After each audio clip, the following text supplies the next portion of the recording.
This Pete should be here before too long, so we'll be doing with that. I'd like to welcome everybody. Appreciate y'all being here.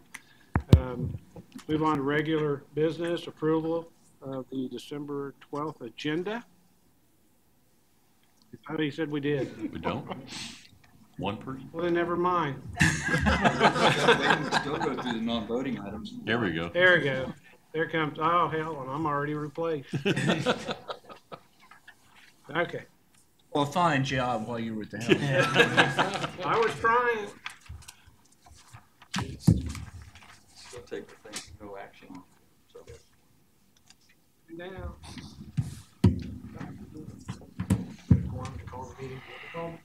We're up to approval of the agenda. Have missed nothing. Thanks, Dan. Thank you, everybody, for being here. So next item of business, I understand, is the approval of the agenda.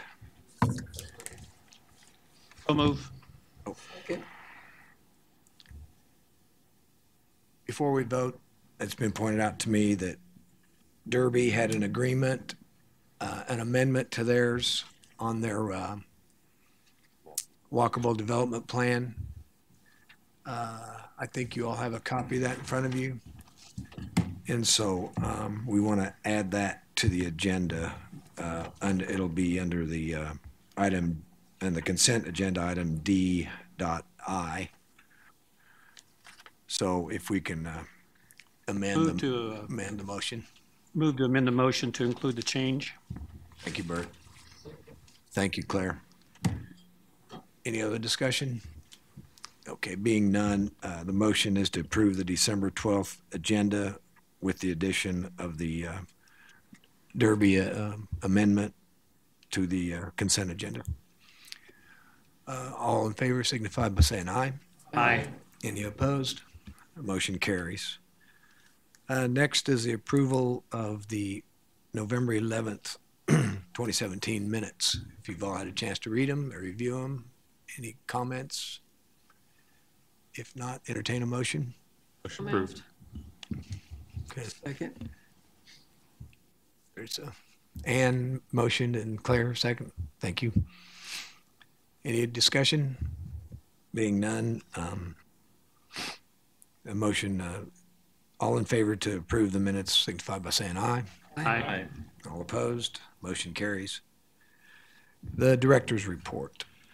I have three brief reports, year-end reports on scenario planning and the freight plan or roundtable update, and also a map on critical freight corridors that was distributed to you. Gloria Jeff will be making those reports. Good afternoon. It's Gloria Jeff, Principal Planner. I'll take the fun one first. You have in front of you a map titled Kansas Statewide Freight Plan. The requirement to produce a statewide freight plan and a statewide rail plan were new requirements of the most recent federal legislation with regard to transportation. The state of Kansas submitted and adopted its plan in November of this year and has subsequently had those plans approved by the Federal Highway Administration on behalf of the U.S. Department of Transportation. What that does is it makes the state of Kansas and a number of eligible organizations like WAMPO eligible to receive some dedicated funding within the new legislation that is targeted for freight-related projects exclusively. This body approved a set of critical urban freight corridors that we submitted to the state of Kansas for inclusion in the plan. And while we submitted close to 60 miles out of the total eligibility of 75 statewide, we were most fortunate in that we received the largest allocation of that mileage in the state, about 45%. So 33.6 miles out of the eligible 75 miles statewide were allocated to the Wichita metropolitan area. And that for us, ladies and gentlemen, is a big win. That's by far the largest proportion that we've ever received in terms of eligibility. Some of the corridors that are included, if you look on your map, and some of the print is very tiny, so I'll read them to you. include K15 from I-135 to 71st Street South. It includes West Road from K42 to US 54 400, North Broadway from 235 to 13th Street, 21st and 29th Street from 135 to North Broadway. It also includes US 54 Kellogg from the KTA Interchange on the east all the way to 131st Street on the west, and then it also provides for the connector into the airport. These are significant because the eligibility requirements had to do with tying freight transportation facilities and significant distribution or warehousing facilities to these critical corridors. And so we've been quite successful. Questions, comments? Gloria, this is a significant victory, so thanks for whoever all was part of submitting the applications. So again, remind us, the policy body, that now we've crossed this hurdle, we become eligible for federal and FAST Act type activity? We become eligible for FAST Act freight funding. We are awaiting USDOT to do the next round of national competition, and for the state of Kansas that now is eligible to receive a formula distribution as well, which are two separate pots of money to determine what they will be doing and when they will make those funds eligible for distribution, either of the formula funds or when the federal government's going to roll out that national competition. And so we reviewed this in the executive meeting last week as well, but this becomes important for WAMPO-driven application process to our state partner, the DOT? One piece of it does, because the state of Kansas DOT will get a formula distribution. They're distributing monies to states by formula. But there's a second pot of money that's discretionary, that is based on a national competition. And WAMPO, as well as some of our member communities, will be eligible entities to compete for those dollars. Okay. Is there any other comments, questions on this one? Yeah, Bert. The competition, how does that work? Is that something that goes under program, or something we've already approved, or is that a whole new application process? It's a whole new application process. And to be perfectly honest, I suspect, not having seen the rules of engagement, but I suspect, A, it has to be something that's already in our long-range transportation plan or can be amended very quickly into our long-range transportation plan. And beyond that, I really don't know what the feds are going to require in this current environment of conversations where they're talking about the bigger the local share, the more likely you are to get federal funds. I suspect this will not be an 80-20 split. What do you think it'll be? I don't know. Is my most honest You know what answer. it's not going to be, but you don't know what it is. The reason I think it's not going to be 80-20 because all of the literature, all of the information coming out about the infrastructure bill indicates that the administration in power is looking to award projects based on the amount of local revenue included in the project, which tells me they're looking for more than 20%. Okay. I didn't mean to be disrespectful about it. I just was throwing it out there. You weren't. And we don't have our federal partners here today. They both are going to be absent, so apologize for that. But I don't know, Mike Moriarty, do you have anything to add to this? Even if the letter of the law did say 80-20, in the real world to be competitive, you got to be 50-50 at least to have a shot at those discretionary programs. So Cory is absolutely right. Okay. Thank you. Okay. Can I have a question on that? Will it be a basically a bidding process, or will there be a cutoff point? Don't know. Because they're still in the conversation stages about the new infrastructure bill. So at this point, it's highly speculative. Any other questions? Then let me turn to scenario planning. Our scenario planning is the first step in getting ready for our long-range transportation plan.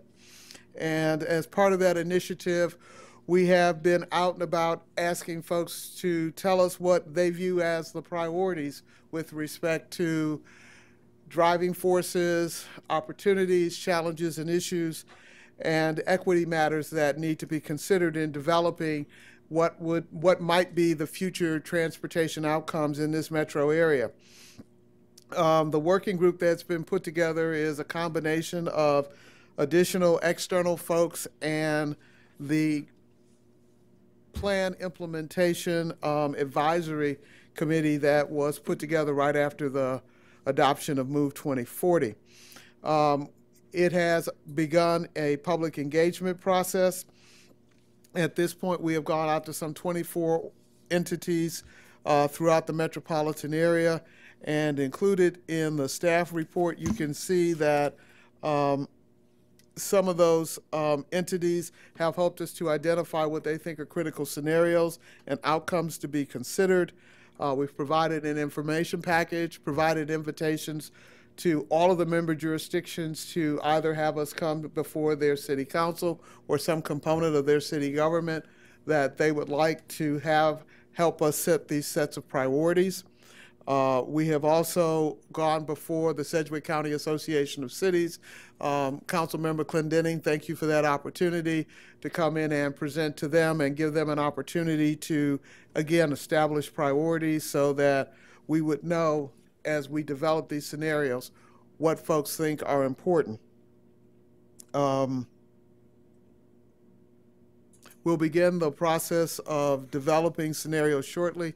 At our meeting on tomorrow, the scenario working group, we will take a look at the baseline or current conditions so that we have a basis for comparison. And it basically calls for the continuation of what's in Move 2040. And that's sort of the baseline against which we'll compare the other outcomes. But that's where we are on the scenario planning initiative. Questions, comments? Any questions on that? Lori? Okay. Thank you.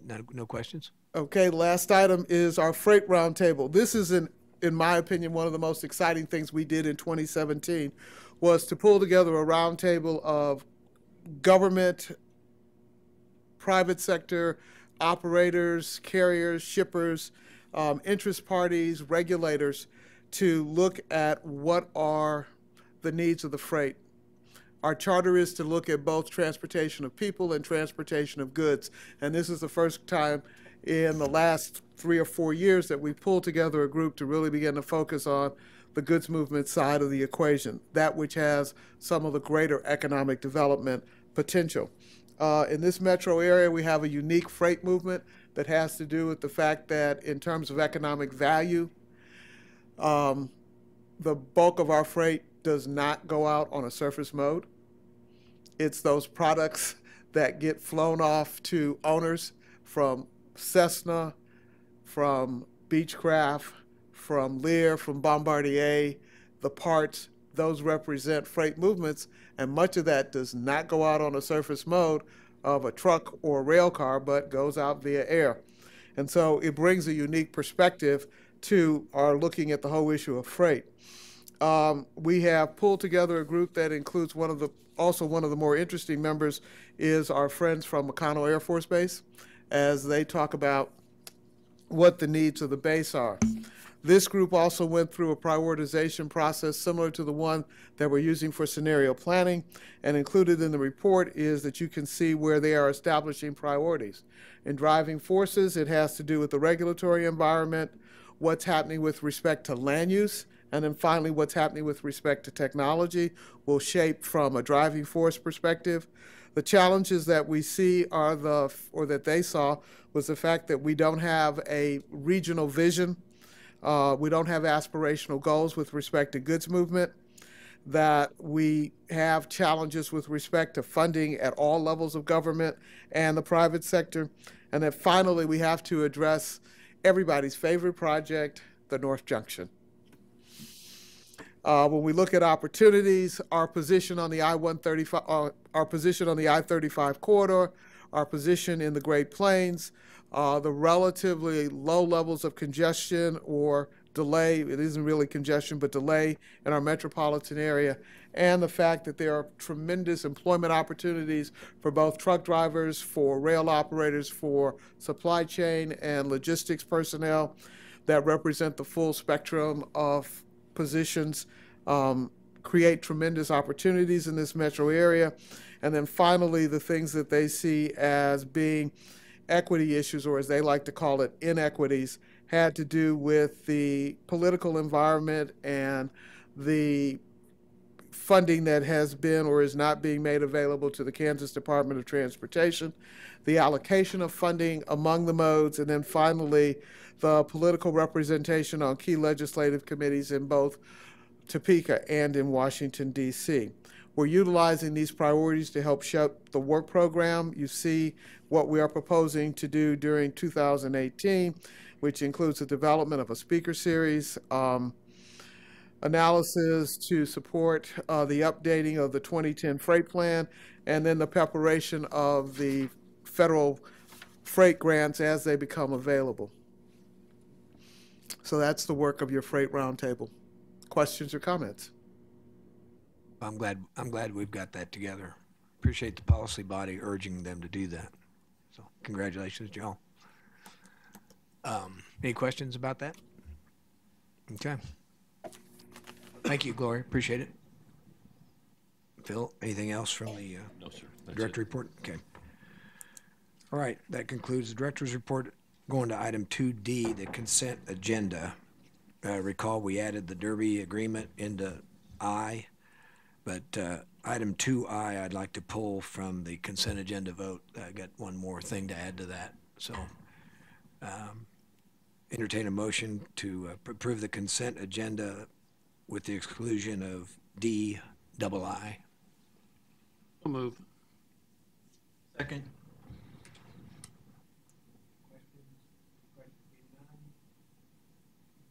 All in favor of the consent agenda as motion, signify by saying aye. Aye. All opposed? Okay, the ayes, it passed. Okay, the reason I pulled item D.2 is that all of these walkable places were included in this, except the city of Wichita's. I'm going to ask if the policy body, if we all could approve this contingent upon the KDOT has not approved Wichita's contract yet. If KDOT approves it, then it would be considered approved by this motion. But I think it's just a timing issue, right, Phil? Yes. So that's why I pulled it for further discussion. So you can all look at the application, but it's all routine with the rest of them. So I would make. Does it change if approved? Does that change the total allocation here, or is it included in it? No, it's included in the Okay. same. If it doesn't approve, then obviously we have to come back. We'd have to come back to the well.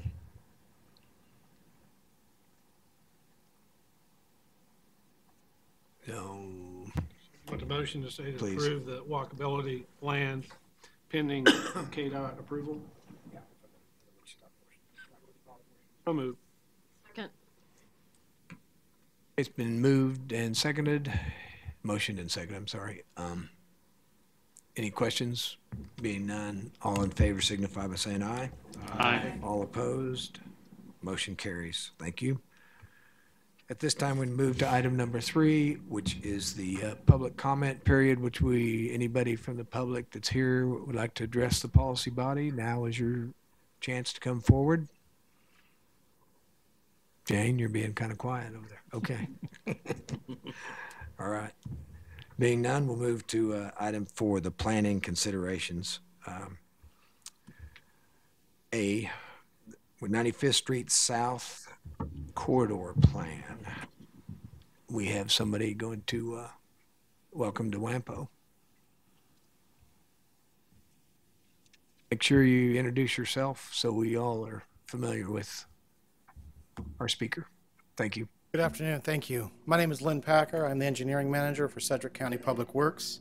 Back in 2008, WAMPO sponsored the SATS, the South Area Transportation Study. Some of you may recall that. And that basically was looking at the south region of the WAMPO boundaries and trying to improve, look at needs for improvement of access in that south area. That study focused on 95th Street South and looked at options for what types of improvements we've made. It was a very high-level study that looked at the area in general. It did not make any get down to the nitty-gritty with providing a lot of detail. That wasn't the purpose of that study.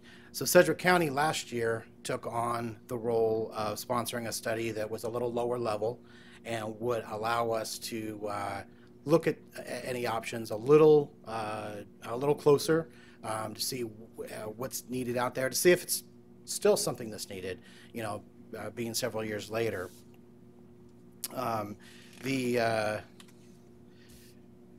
So we had the South Area Transportation Study in 2008. We've had several studies since then that were all in the southern region, from Meridian and Broadway, the Quad Cities Joint Plan, casino plans, to kind of just look at transportation improvements, what's going on with development. Several of them touched on the previous SATS study, and nothing indicated that there would be any type of a change with that being a main corridor for proposed improvements. This is, you can see, just again, I threw this in there as a graphical representation to show you that basically the area we're talking about has been well studied. There's no doubt about that. The purple is what is the SATS recommendation. They basically came up with, that study came up with a rectangular area from Kellogg and Greenwich down to 95th Greenwich over to 119th and back up to Kellogg as an entire area to be identified for improved access that would get you around from one part of the county to the other, or the WAMPO area through the southern region.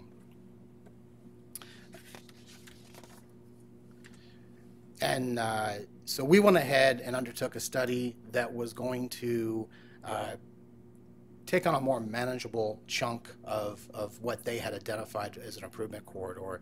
And that's where it came up with ARC 95, the Arkansas River Crossing 95th Street South Corridor Study. And what we did was look at an area that was from Broadway to Woodlawn.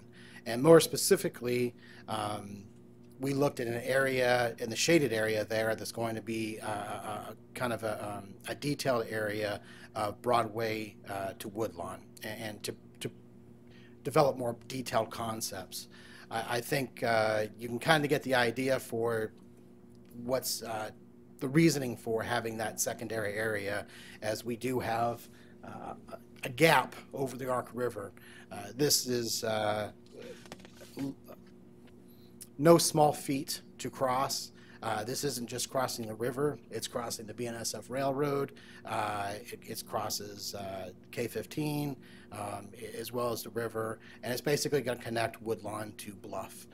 It's a big first chunk that would need to happen for improvements down this area if anything else were to occur. So that's probably also a large reason why this hasn't occurred yet. It's a big undertaking, and we realized and we identified very early in this study that that's got to happen first before anything else. It really makes sense to do anything else.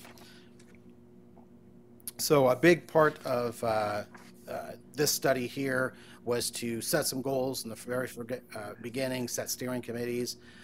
One of the first things was, it's been 8 years. Is this still a preferred alignment down there? Another really big part of this study was to develop a long-range plan. What were anticipated traffic counts, what type of a cross-section, what needs are there for interchanges, intersections, drive access. The big one we've already touched on, and that's going to be the Arkansas River crossing itself, just getting over the Arkansas River. We wanted to look at potentially an interchange with KTA. That was a real upfront obvious potential out there for the distance from existing access points. That was Derby really liked as something that could happen for them to give improved access to their residents to the KTA. We also wanted, as part of the study, to have our consultant and our study team look at how would this happen? How many projects? How much money? How long would this take? Where's the funding going to come from? It's not a secret. I'm not going to try to cover it up. There's no way the county by itself is going to be able to undertake this project on its own. This is something that's going to be a regional effort this is because of the SAT study, this project already exists for improvements in Move 2040. It's just an outlier and has not been moved up in the tip. So we would be looking at partnering with communities, with WAMPO, to be able to fund these projects. And then obviously at the very end, the other goal would actually be determining, the feasibility. Is this something we want to take to County Commission and have them do a go, no-go decision? Do we want to make a formal request to have these projects moved up in the tip so we can start looking for funding and moving forward with these? Or is this something that's not a priority at this time and we still hold it off as an outlier? As any study typically has, we went ahead and identified stakeholders. We went ahead and put together a steering and technical committee that doesn't take a genius to figure out the stakeholders that are involved here, but Sedgwick County, Derby, Hayesville, KTA, KDOT, WAMPO. We had meetings with BNSF. We wanted to try to identify all the stakeholders that were out there and make sure they had a voice in this, because this was coming down a little bit lower level. We were going to be talking to the public and having public information meetings. I do want to note City of Wichita and Mulvane were both invited to participate in the study, but due to the timing and some staffing issues, that wasn't possible. But we did try to make sure to communicate and make sure that they understood what was going on through the study process. When we put this together, we took requests for proposals, and the study team brought on Trans Systems as the lead consultant to head this study and do, as you guys well understand, the heavy lifting of this project. So with that in mind, I'm going to have Brett Lakowski of Trans Systems come up and talk to you about what we did with the study, what they found, and the process we went through. Afternoon, everybody. I'm Brett Lakowski with Trans Systems, and I was the project manager for this project. So I'm just going to walk through our process of the project and our findings. We did a series of public meetings. We reached out. We did our meetings in pairs. We did one in Derby and the other in Hayesville, typically on the same week. We felt like we'd get a lot better turnout, which we did get very good turnout by doing it that way. Got a lot of input from the public. And we started the project out doing a public meeting and just talking about, here's the previous studies. Is this the right route? And asked several different questions. The county provided traffic counts for us, so we developed traffic projections to understand how many lanes we needed for an ultimate alignment on 95th Street. We then developed our proposed improvements. And as Lynn mentioned, we developed a capital improvement plan. So in our first series of public meetings, we had a list of about 8 or 9 questions that we asked them. These were some of the typical, or the key ones. The typical section, rural versus urban. We talked about design speeds associated with those. The ultimate decision was it'll be a blend of both urban and rural throughout the corridor. We also talked about where future development could be, residential and commercial. We talked about the K15 BNSF 95th Street crossing. Should it be at grade? Should it be rail over or road over rail? And then just other comments that they may have. So after the first public meeting, we had some ideas of what the public was thinking. We did our traffic projections. We knew how much the lane widths we were going to need, and the graph here, the size of the elliptical is determined is the percentage of the traffic generated. So obviously the Wichita metropolitan area was a huge generator of traffic for the 95th Street corridor, followed up by Derby and then Hayesville. Our interim, about a 20-year look out, is about 15,000 vehicles per day. And then if you include an interchange with a KTA, which we think will spur a lot of development, then we looked at a second scenario of what an ultimate that ultimate traffic would be, which would be more like 20,000 vehicles per day. Those limits are kind of like Rock Road near the Air Force Base or 13th Street at Sedgwick County Park. Those are county owned roads. For City of Wichita, it'd be like Pawnee down by the Southeast Boulevard, or Seneca right at Kellogg. So that's kind of the areas we were looking at. So then we came up to our second public meeting. We kind of gave them the results of what we heard from the first meeting, and then we gave them another questionnaire, and we had 4 alternatives we wanted them to take a look at. And I don't know how well you can see that red line on the west side of 95th Street. There's about 10 feet of grade separation between the intersection at K15 and 95th Street and the top of rail at the BNSF. So this first alternative was an at-grade 4-quadrant gate system. That's MacArthur, and K15 is the little picture in the bottom right-hand corner, so the public can understand what we were, what we were looking at or thinking about. But even at an at-grade crossing, we had to do some adjustments to the rail to make it an at-grade crossing. It's about 3,000 feet of rail adjustment that we had to do on this alternative.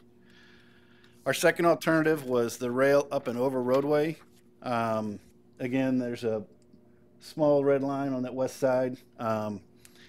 We had, because of the controlling grade on the BNSF in this area is 1%, we were having to raise the tracks about 3 miles to be able to make this adjustment. We did talk to the railroad, to the BNSF about this, and you're all going to be shocked to know that they were not interested at all in having their rails moved or adjusted at all. So that kind of took alternatives 1 and 2 out pretty quickly. So we went to alternative 3, and this alternative is the roadway up and over the BNSF over K15. There's about 30 feet of grade difference between this point and here. So we had to adjust that driveway or that entrance into that residential to the neighborhood to the north. One issue you'll see down here is we've got a lot of conflict points. K15 in this area is posted as 55 miles an hour. As you can see, it's in a curve, so line of sight is not ideal. KDOT was not really in favor of this alternative, and we had our own safety concerns with all those conflict points. And so we came up with alternative 4, which actually was something we heard in one of the public meetings.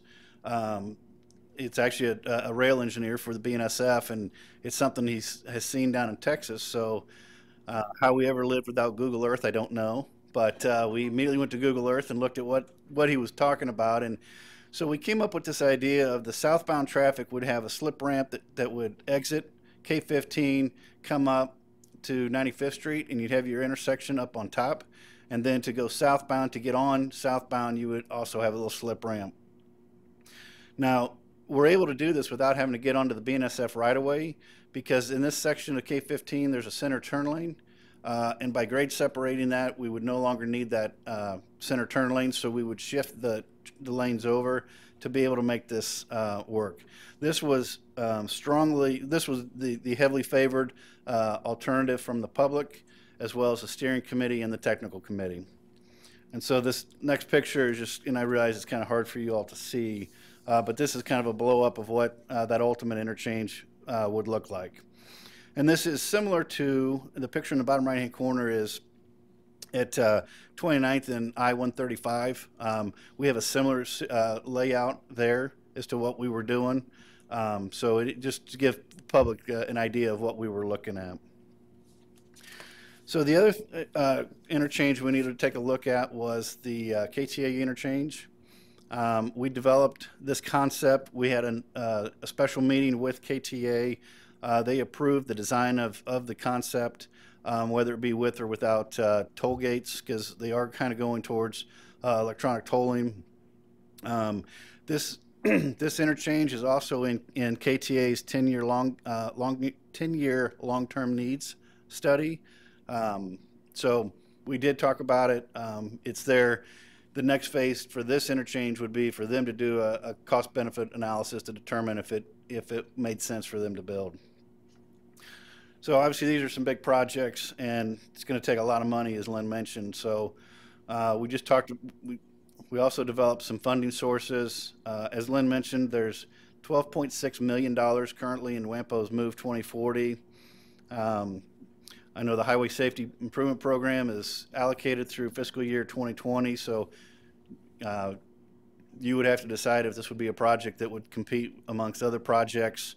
Some of the other funding sources, the railway highway crossing, at least for the area of the rail crossing, the fast lane grant, maybe doing some options with the KTA on interchange tolling, and then City of Derby and City of Hayesville. So obviously it's going to take a lot. And so then this is the proposed capital improvement plan we put together. This first one, this $1.45 million, that is already in Sedgwick County's capital improvement plan. We're actually in the design of that bridge right now. It's over the Cowskin Creek, over by Broadway, so just a couple hundred feet east of Broadway. That bridge is going to be replaced no matter what happens. So phase one is filling in that gap, as Lynn pointed out. We've got to get a bridge over the Arkansas River. There's no reason to do any other improvements down there. So the total construction cost is a little less than $50 million. Now that is with the assumption of building the ultimate 4-lane bridge with a 10-foot bike path on one side and a 6-foot sidewalk on the other. That could be broken up into twin structures, so you would save money on your initial cost. And as traffic demands required, you would ultimately have to build the twin structure. But that would be out in later years. Then phase two, we've made the assumption that the KTA interchange would be later in the phase two. We did that because when we did our traffic modeling, what we saw was a lot of the traffic from the southwest part of this county is heading up to the northeast, and then the southeast traffic is heading northwest. So it really dictates on what you need on turn lanes and storage length. That changes if you put the KTA interchange in there. Some of those traffic volumes change. You could reduce or possibly even eliminate some left turns or reduce storage bays that would be needed. That would all have to be figured out in time. And then phase three is widening 95th Street between Hydraulic and Hillside. The ultimate construction is for a 5-lane. But we don't see a need to ever build that in the 20-year projection that we looked at. In fact, as Lynn mentioned, our primary study area was from Broadway to Woodlawn. Where we think you would see more development is at Broadway and 95th Street, both on the east and west side, and is already happening in Derby is at 95th and Rock.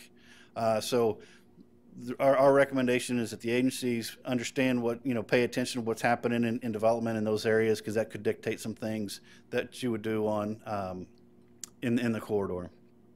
I do have a really long rollout plot if somebody's really interested and wants to see the phasing, but I will gather that that's a no. So at this point, I will open it up to any questions. Thank you, Brett. Or thank you, Lynn. Does anybody have any questions or comments? Total cost of the project? Total cost? Total cost of the project? It was a question. 74 million. I'm sorry, 94 when you assume right away. We also had engineering, which is design, construction. It includes some engineering costs for the agencies as well. So that's everything all in. Question, the traffic volume, is most of that supporting, you said going from the south up to the north, so that's back into Wichita commuting? So a lot of traffic that's southeast part of the is heading northeast, so it's doing that. There's a lot of traffic that right now goes between Hayesville and Derby, and then you've got traffic that goes into Wichita as well. Yes.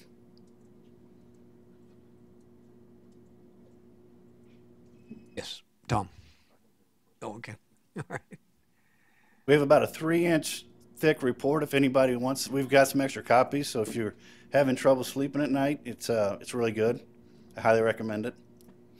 And if that's a little too much, we also have a few on CDs that makes it a little easier. Yeah, James, you had a question. Are you guys pretty confident about the right-of-way acquisition numbers on there? 684, 685,000? We had a right-of-way. That's a total of 1.5. The total is 1.5 million. We had a right-of-way agent as a part of our team to help us develop those costs. How does this fit in with the Northwest bypass? You know, there's a lot of talk about Northwest bypass. Is it going to happen? Is it not going to happen? That's kind of in limbo. So how does this fit in with that? So this actually does tie in with the SAT study, which took it over to make the full loop around the city. So it would make it. It ties in at Kellogg and 119th Street, and the Northwest bypass comes in between 167th and 183rd, in that mid-mile. Does that mean the southwest portion would be 119th? That's what the SAT study indicated, is it would go over to 119th and then back up to Kellogg.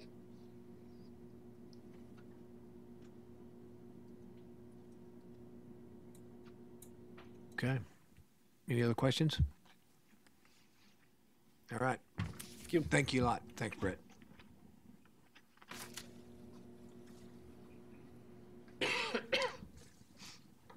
Okay, next item is new business. Phil Nelson is going to address the body.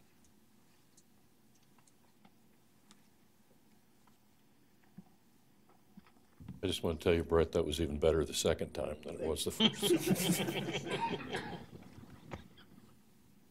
This is the, I'm going to go through this rather quickly because it's basically the same presentation that was made a couple of months ago to you when we talked about the platforms that are to make up the 2018 Unified Planning Work Program. Each year, every MPO is required to do an annual work program, and it's basically provides details of what the MPO will accomplish and is intended to show our planning partners and community members how WAMPO intends to provide services for the region, how federal and state funds will be used to support planning activities and goals of the regional member communities. And the proposed UPWP will be the second 3-phase plan to develop the next Metropolitan Transportation Plan, and that's going to be required in the year 2020. First phase was to use the UPWP as the primary planning document for developing the approach for programming and planning for every real probabilities of change. Phase 2 is focused on the best use of those federal money indicated in sub-allocated funds and preparing the systems and transportation modes for future generations. As you know, we're talking about dealing with 5 different generations, and each one of them has a separate want and need for transportation and moving goods and services. Phase 3 is intended to utilize phase 1 and 2 and then build that into the next MTP, again due in year 2020. In terms of the budget, the UPWP calls for expenditures of $1,314,335 for next year. This is compared to amended expenditures of $999,195 in 2017. The primary reason for the increase is the use of sub-allocated funds for various planning activities, and those would include $100,000 for some form of asset management. I know Gloria has made presentations, had the City of Wichita make presentation on their way that they do asset management. This has been included in the MTP for several years, and this is the first year of bringing that out for utilizing some to develop an asset management type program. It's $27,421 for the development of mandated performance measures. $25,000 for the development. It's probably would be some consulting for modeling or something like that in the transportation improvement program. $75,000 for the development of the update to the 2010 freight plan, and $40,000 towards the development of a regional transit plan. The proposed budget expenditures also include the comprehensive planning grant funds, planning walkable places and transit expenditures for a grand total of $3,133,416. Broken down, again, is the $1.314 million for CPG, that's the comprehensive planning grant monies, $1,664,081 for planning walkable places, and $155,000 for transit-related programs. Our primary funding sources, comprehensive planning grant monies, that would be in the amount close to about $900,000. Membership dues that are charged to each one of the member communities, and tip fees. That's basically a 1% of construction costs for WAMPO-funded projects. As you recall, we talked about different ways of funding the tip fees, and right now that's 1% of project costs. And starting next year, we requested to raise that to 1.3%, and each year would go up 1/10 of 1% until through the year 2030. And that again is to try to generate additional operating funds. One of the primary challenges we have is that all of the monies that we receive from the state and federal government, we have to have a 20% match. And WAMPO right now does not have the mandatory amount of matching funds to take advantage of the full allocation of CPG money or comprehensive planning grant funds. The proposed use of SDP funds is to try to meet some of the trend-related probabilities in the coming year. And what we're proposing to you is using the surface transportation planning funds. The requested use is $267,421. Again, as I explained, we're talking about raising the tip fees from 1% to 1.3% starting next year, and then again going to 1/10 of 1% through the year 2030. Also, we have to consider with more independence, WAMPO had to take on a greater share of employee benefit costs and other related human resources costs, and those are estimated in the budget at about $65,000 over the course of the budget year. We also have a vacant planner position that we don't plan to fill for next year. And we're also planning on restructuring some of the current positions to better meet shorter-term planning needs, again, while preparing for the future. We're also going to try to look at investigating more grant possibilities to supplement some of our operating capital. Other planning platforms that are included in the UPWP that you received are trends in generational analysis and scenario planning that Gloria talked about, transportation-related quality of place factors, smart region infrastructure and data needs, and we're changing so rapidly due to technology that we need to make sure that we plan for the future for infrastructure and mode choices. We're also meeting performance-based planning mandates that are coming about through the federal government, basically the Federal Highway Administration. And we're also looking at multimodal planning efforts, not just in the city of Wichita, but in the region as well. Policy consideration, while the majority of planning activities revolve again around preservation and maintenance activities, meaning roads and bridges, the proposed document also focuses on developing systems and transportation modes that are intended to prepare the region for the future, planning activities that are intended to increase mobility. In other words, concentrate heavily on the movement of goods and services, freight activities. And this is a primary reason is because we're anticipating a 60% increase in truck traffic and rail traffic in this region and we need to do something to prepare for that additional freight movement. We also are looking at giving time to investigating what types of infrastructure enhancements will be required for connected and autonomous vehicles. Notice that when trucks go through, they have the electronic signaling that gives them ideas. We're looking at probably having to do some of those types of activities in the nearer term future than we think. I just read an article a couple of days ago about pilotless air taxis that are supposed to be coming about by 2020, that Boeing and Uber are going into partnership to look at some of those things. So we're going to be looking at a lot of different things that are coming about. We're also looking at, we have to meet the FHWA mandates to have more focus on performance-based planning. Document also concentrate on costs of changing for the focus of the future, but we're also looking on possibility of costs of what happens if we don't do some of these things. Leading to the development of this MTP, we're going to provide more civic engagement as we go along rather than waiting till the last minute to do all of our civic engagement. We're going to try to get your input and your ownership in the development of this MTP.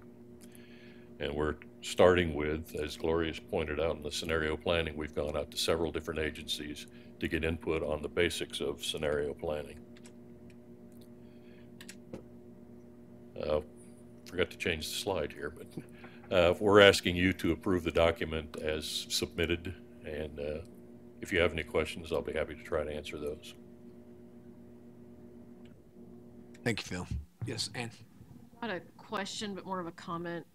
The word Bel Air, city name is spelled incorrectly, so just making sure that's changed. Yes. In the list of the TPB members. Okay. Thank you.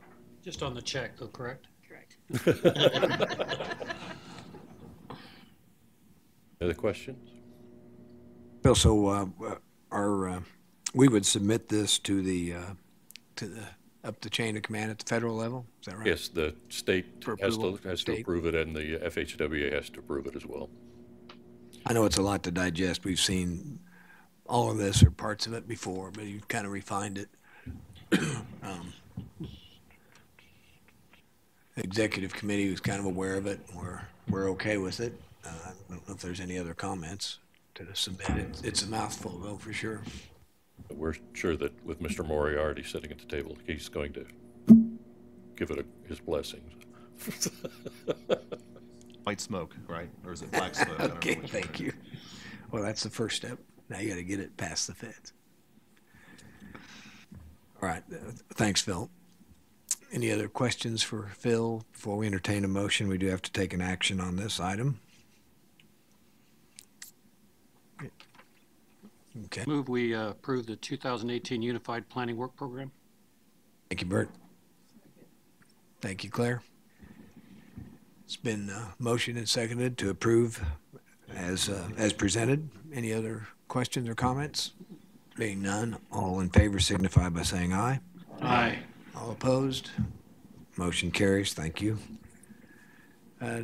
Next item on the list is we're going to update the infamous Move 2040 plan. This would be amendment number 3. Thank you. Welcome, Chris. Thanks. So as you just heard, one of the things WAMPO is planning to do a little differently next year is to use some of our sub-allocated STP funds for WAMPO operations. And as with anything we want to use STP funds for, that needs to be reflected in our long-range plan, Move 2040. So we are proposing a Move 2040 amendment to get this into the plan. We're planning on getting these funds from 2 existing WAMPO planning projects that are already in Move 2040. The first of those is our Turnpike Network Contribution Project. This is a planning project that was intended to look at how the KTA fits into the local transportation system, things like the locations of turnpike exits, that sort of thing. Those activities are still going to be carried out, but they will be subsumed into the WAMPO Freight Plan, which is one of the initiatives that we're using this STP money to kick off next year. So we're going to move the money from Turnpike Network Contribution to this WAMPO Operations Project. The other source of funds for this is air quality conformity our air quality conformity project. As I was telling you last month, we have had several years of very good air quality, so we are not going to be designated as a non-attainment area in the immediate future. The earliest that could happen is sometime after 2020. We did have a substantial amount of money in Move 2040 for air quality stuff. We are going to be redirecting some of that from this air quality project to the WAMPO operations project. However, we are leaving enough in there that if we were to get designated after 2020, we would have enough funds available there to carry out our air quality responsibilities. So we're only transferring part of those funds. Because we're moving the funding from these two other WAMPO projects, this would not have any effect on any of the other projects in Move 2040, no effect on any other member jurisdictions project or any of our planning partner projects. So this is just an information item for right now. We will be coming back to you for action at our February meeting. We also, of course, need to get this into the TIP, but that will just be part of our next regular TIP update. Any questions? Okay, thank you. All righty, all I got. Thank you. Chris, thanks.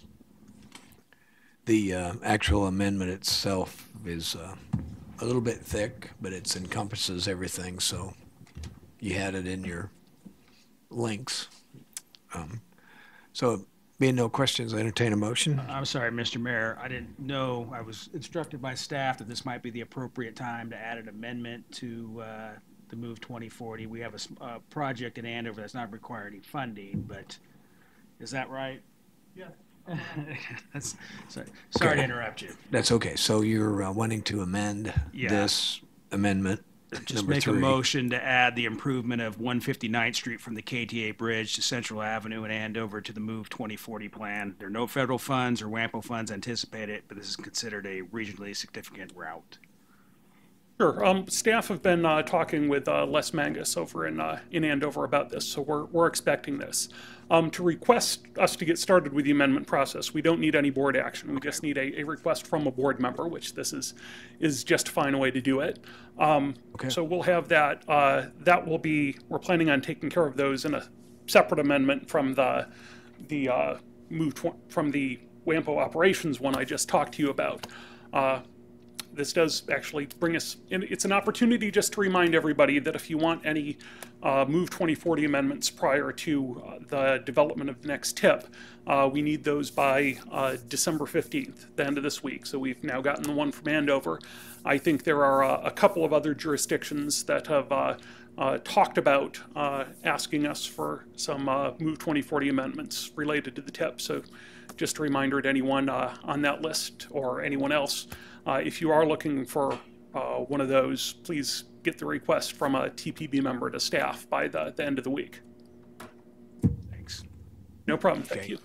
Thank you. You know what, and that reminds us, remember we've had the discussion before about all projects need to be in the 2040, even if you're funding it 100%.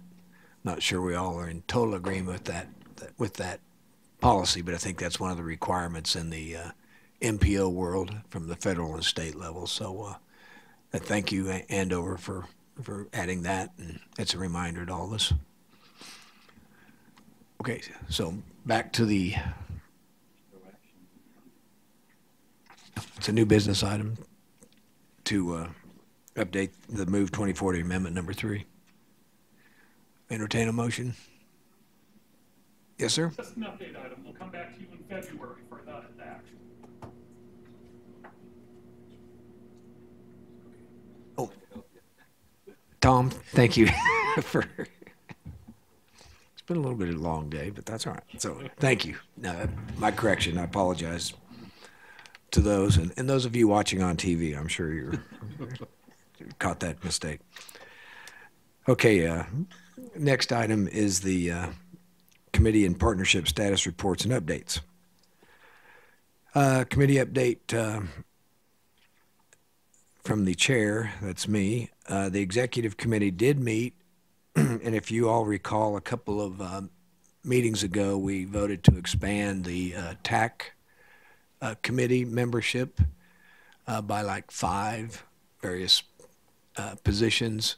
And at that time, as a reminder, the policy body authorize the executive committee to assign the individuals to those positions. So we will be like to appoint at least 3 of those 5, and we are happy to announce that for the land use person, it would be Dale Miller, and the economist would be Jeremy Hill from Wichita State, who has been kind enough. His schedule's awful busy as an economist, but he is interested in participating in this MPO world, which is good. And of course, Dale, most of you know Dale with the planning. And then from the technology side, Representative Rebecca Bushka out of Mays has been assigned. We still have 2 more to confirm that we're not ready to announce yet. Tom. I've got a question. Do we need to make a motion today, or will this be brought back as an agenda item? Well, Motion was for the executive committee. right.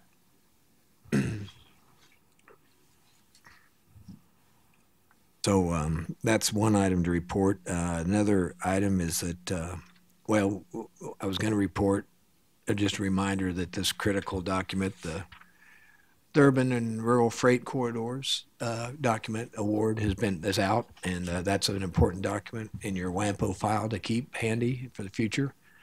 We discussed that rather significantly. A couple other items. I personally met and represented part Wichita, but ended up representing much about WAMPO. The Wichita Chamber and the Bragg world had asked for a meeting, and they really, and along with some engineering project consultants, I think all of the energy around the expansion of the economy lately, they wanted to talk about of all things, the North Junction. And so there's a significant amount of energy, it appears, that's coming from the business community to wonder why is it not going forward? What can we do to help go forward? How can we get partnered up? And so that was a nice meeting that we debriefed, and I think there'll be some future strategies coming out from that. And it's kind of a reminder also, the executive committee, we talked about the regional significant thing. Of course, we all know about the North Junction, but you talk about the new announcement at Spirit's investment as well as growth. Has that got regional significance on our MPO planning? Obviously, we not on the Move 2040 as anything. Tyson did not come in, but if Tyson would have come in, you got these kind of things, as well as we saw, the happening with Wichita State clearly jumping into getting rid of a golf course and moving on. So just a reminder that the flexibility of us as an MPO to be ready to join with the business community and the growth community whenever there's new things going on.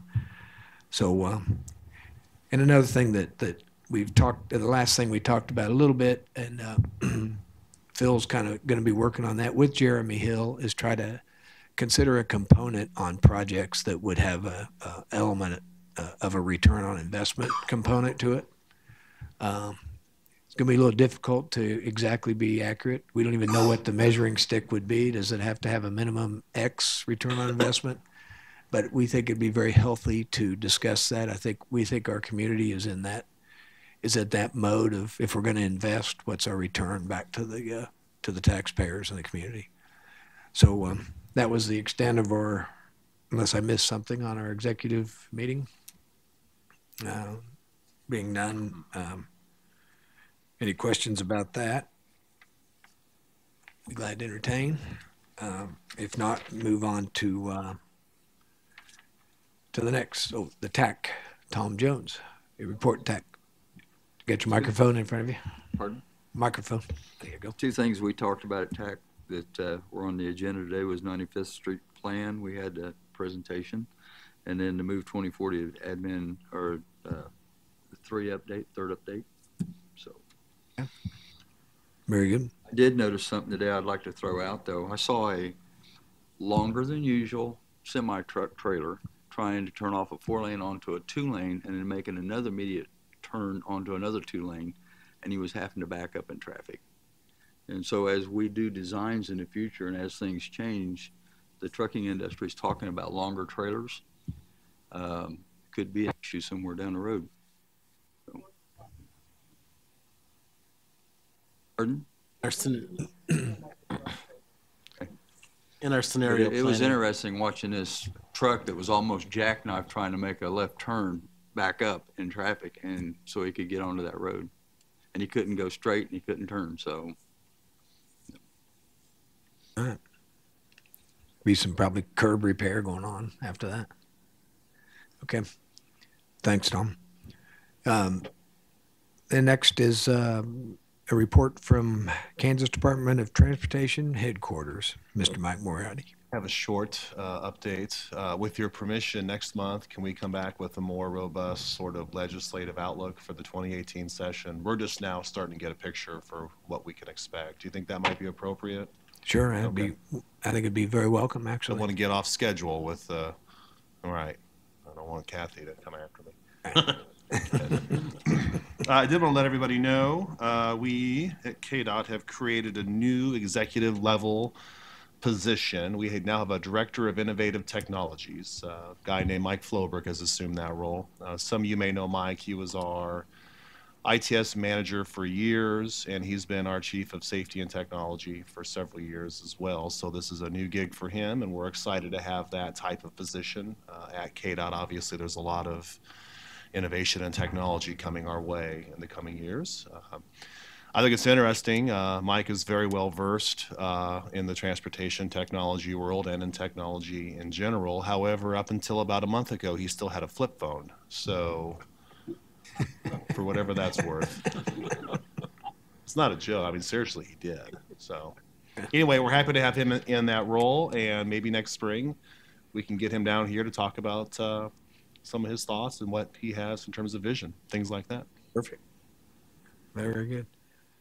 Kathy, it'll be interesting to read the minutes next after Mike's speech there. Mr. Moriarty raved about Mike. Okay. All right. I think that's, we got other business. Anybody? One thing, Mr. Chair. You bet. I'd like to introduce Ron Marsh. Some of you may know him from the county. He has joined the City of Clearwater as our city administrator, and he'll be my alternate if I'm ever gone. But some of you may know Ron, but he has joined our city as an administrator and left the county after 18 years and a small payment to me. Thank you. Welcome, Ron. We assume we're going to see you sometime, but Bert's pretty loyal in attending. He's very valuable for us. So thank you. Any other announcements or comments? Okay, I just want to wish you all a safe holiday and a Merry Christmas, and we'll see you in 2018. Merry Christmas. Same to you. Meeting adjourned.